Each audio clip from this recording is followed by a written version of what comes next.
biggest trends have been clearly that the market has developed into a more sophisticated market in terms of new players that have come to Spain to enter into transactions that are a little bit cutting edge, if you want, mainly in the sector of real estate, energy as well, and some other infrastructures like toll roads and the like. So we've seen new players that they were here before, but the 12 months ago they've really stepped up in terms of the level of transactions, and I will include their distressed funds, investments funds and the like.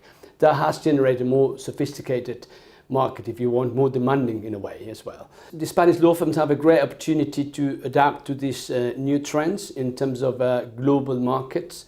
There are certain, as I said before, players and sectors that require clearly more international mindset in the law firms, in the lawyers, of course, in order to implement transactions that are well known and used, if you want, in other markets. So clearly we have an opportunity to be there with those players.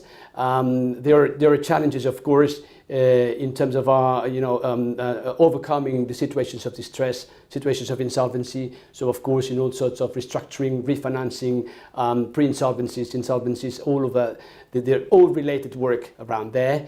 And equally, I think that once we have a more stable regime, as we hope in the following couple of weeks, Spain will clearly take advantage of the good economic parameters that are being shown now in the economy. So new transactions should pop up, M&A, financing, IPOs and the like. So there's a very good opportunity for law firms, both international and national firms, but international firms in Spain. I think there are a couple of big challenges that we face. One of them is, I think, the war for talent again. Now more than ever, the globalization is an irreversible process.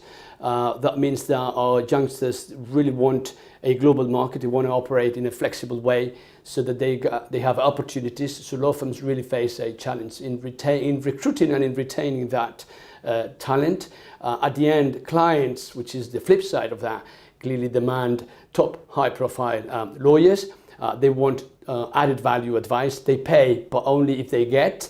Hence, you really need very high-profile lawyers, motivated, and therefore implement flexible ways of remuneration, transition to other practice areas, secondment, mobility, and the like.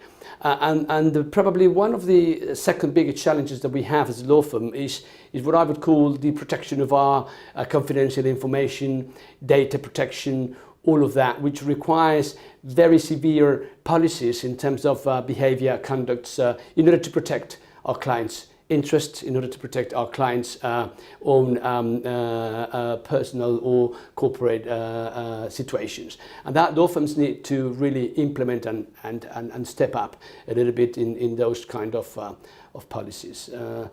Maybe a third challenge would be technology. Obviously, this is a constant challenge. You need to be ahead of the game, you need to be innovative, and you need to implement all what is a consequence of globalization through technology, which means that social networks and the like require in order both the two ways, our people and our clients, to really channel that incredible quick permanent development of technology. And that's a big challenge, to be, for the law firms, ahead of the game, to be on the very last developments or on your offering to our clients.